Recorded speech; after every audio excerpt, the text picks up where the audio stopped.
The movie begins with a woman parking her car at a garage, where she is greeted by a couple named John and Rosie. After confirming the presence of drugs and money in the car's trunk, John treats the woman's bullet wound with the techniques he used during his 3-year stay in the desert. While being treated, the woman, who is a drug courier, calms her child in the backseat. John then changes the car's number plate and instructs the woman to leave. The following day, as Rosie looks outside the window with her telescope, we see their neighbor, Troy, hunting a rabbit. It seems like the couple keeps an eye on their neighbors more often to ensure nobody knows about their business. Rosie finds Troy quite odd, and even thinks of him as a tweaker, but John is evident that the old man is alright as his aim is sharp, and he apparently looks stable. Later, the couple engages in an emotional conversation, with Rosie questioning how long they will have to live like this. John comforts his girlfriend and responds that there are a few more deliveries to make, and then he will talk straight to his uncle about leaving the town. It turns out that they are working for John's uncle, Neil, and are caught in the middle of his operation, hoping to escape his grasp and start a new life far away from their hometown. As the day wears on, John makes his way to his uncle Neil's place, only to find him giving a newbie some pretty hard time. After telling his nephew about today's delivery of $100,000, Neil begins to tell John the importance of being with the family. It turns out that after his father's death, Neil took care of him, and even allowed him to go into service. But now that his time in the army is over, John can concentrate on her uncle's business. John can do nothing, but desperately wait for the time when he and his girlfriend will be free to go away from all the illegal stuff. As our protagonist leaves the restaurant with the fake number plates, he bumps into Troy's sons. We are getting a bad vibe from the boys, as they look quite suspicious and unstable. Anyways, on his way back home, John is pulled over by a lady police officer, Miss Burns, who knows what John does, and is desperate to find proof against him to stop all the illegal activities happening in the town. But after failing to find any proof to support her suspicion, she lets him go. When John is on his way home, he gets distracted by a trash can midway. He then gets out of the car, and places the can back in its actual position outside Troy's house, and returns home to receive today's delivery. Inside his garage, John meets with Neil's customer, where they carry out their illicit goods transaction. John also doesn't forget to have the customer's license plate swapped before hitting the open road once more. Keeping his cut from the total amount, he carefully places the remaining cash, intending to deliver it to Neil tomorrow. However, Rosie has another plan. She advises John to run away with Neil's money, but he refuses, saying greed makes people unlucky. As the two talk, Troy shows up out of nowhere with 2 bottles of beer.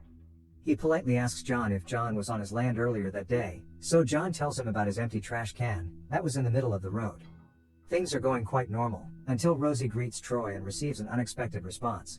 In addition to commenting on her beauty, Troy flirts with her, and even grabs her hand tightly for a few seconds, making them uncomfortable. As Rosie returns to her bed, Troy extends the conversation by saying he also has the same telescope as John, but he uses his to keep an eye on his neighbors. It is quite shocking for John to hear this, until Troy reveals that he is just kidding. However, Troy notices that a car that drives on a nearby road always comes and goes with a different number plate. He mentions that everyone has their secrets, and then decides to leave because his sons are coming soon. As soon as Troy departs, John throws away the beer he was given, and stares at Troy's house through his telescope. His unease only grows when he spots Troy's sons, and recognizes them as the guys he came across at the restaurant earlier. This prompts him to hastily gather his money, and prepare to leave the area the next morning. As John readies himself for departure, he asks Rosie if she's ready to leave her friends and family behind, to which she replies affirmatively, declaring that they have no real friends. With that settled, John sets off on his last cash delivery to Neil before leaving. Left alone, Rosie begins checking the money they made from their illegal job, and thinking about what they could buy with it.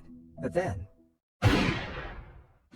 she is startled by the sound of a gunshot, and rushes to retrieve her telescope, aiming it toward Troy's house. At first, she sees nothing out of the ordinary, but soon she witnesses a gruesome sight that leaves her breathless. As Rosie watches in horror, Troy suddenly looks up, and his quick look leaves her in strict panic.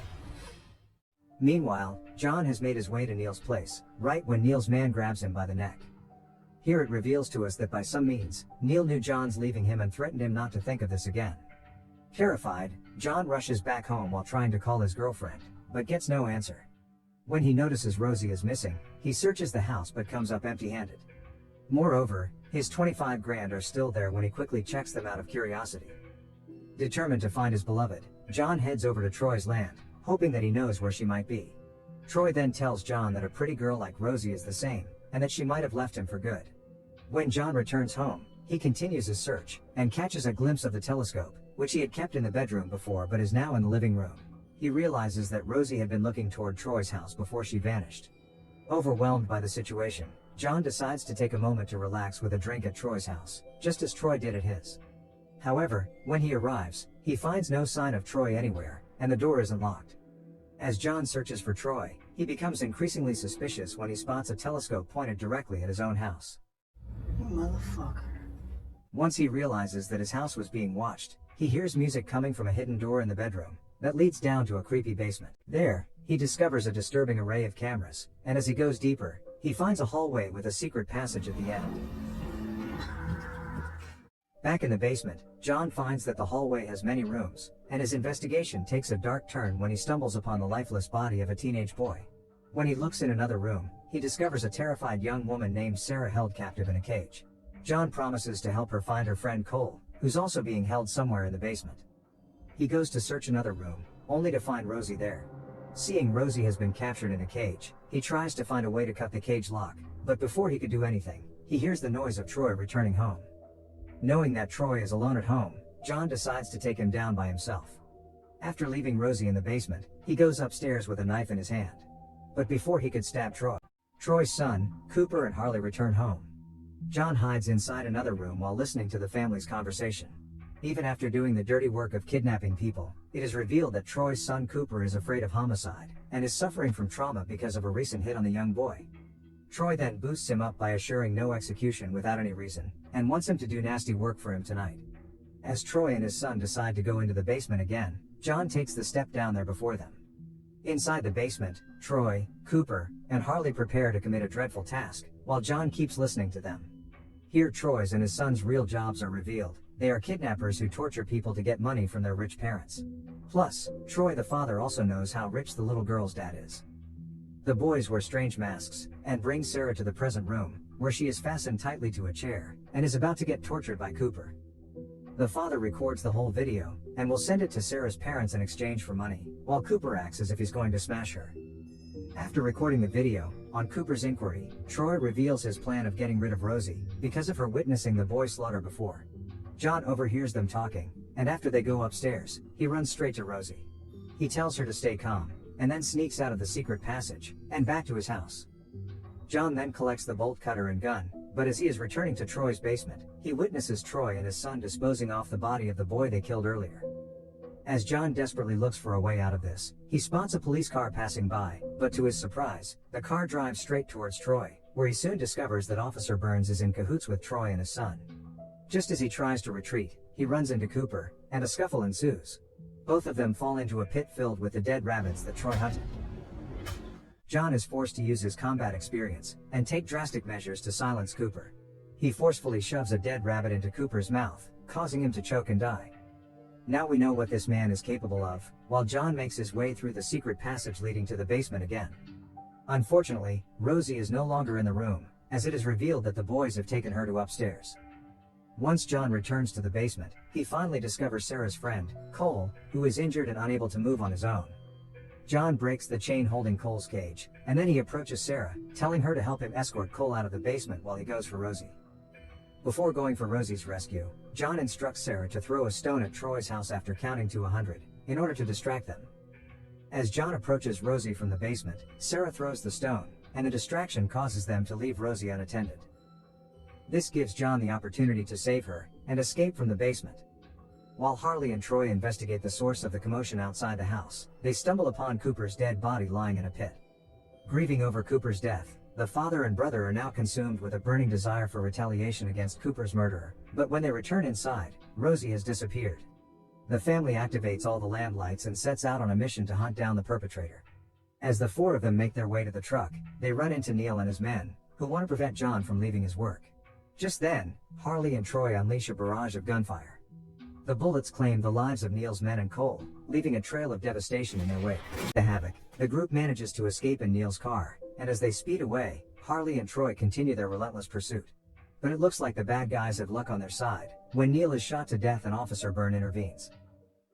The hard struggle has just begun as John, Sarah, and Rosie are taken back to the basement. Officer Burns ties John up, while Troy takes charge of Sarah, and Harley brutally beats Rosie. After putting Sarah in handcuffs, Troy leaves to grieve for his dead son Cooper. Meanwhile, Harley unleashes his grief and anger on Rosie, mercilessly beating her and handcuffing her.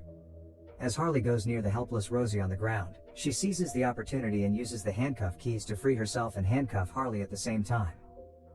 Sarah also manages to free herself from the loose handcuffs after a fierce struggle. Back to Rosie, she picks up the camera they used to torture people, and beats Harley to death with the camera stand. Having just killed Harley, she immediately sets out to save John. She attacks Officer Burns with a tripod to finish her off. Meanwhile, Sarah manages to grab hold of the gun just as Troy arrives home.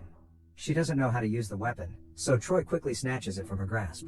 John and Rosie approach the moment and rescue her on time. However, Troy is one step ahead. He extinguishes the lights and locks all the exits, plunging the house into darkness. He then releases gas shells to render them unconscious, and emerges with his shotgun, ready to take them down. After sending the girls downstairs, Troy begins shooting at John, leaving him no time to join the girls. When it seems like things are taking forever, John turns the tables. He holds a gun to Troy's head, ready to take him out once and for all. After pulling the trigger, the room is silent, as everyone in the family is dead. Later, John and Rosie set the criminals' bodies ablaze, in order to get rid of the evidence. By gathering the money they've saved, John and Rosie disappear into the night, determined to leave their criminal past behind. A couple of hours later, Sarah, who was rescued by John, is being questioned by the police about what happened. The movie ends with John and Rosie living their new life in Mexico, far away from the dangers of their past and a neighbor with a telescope.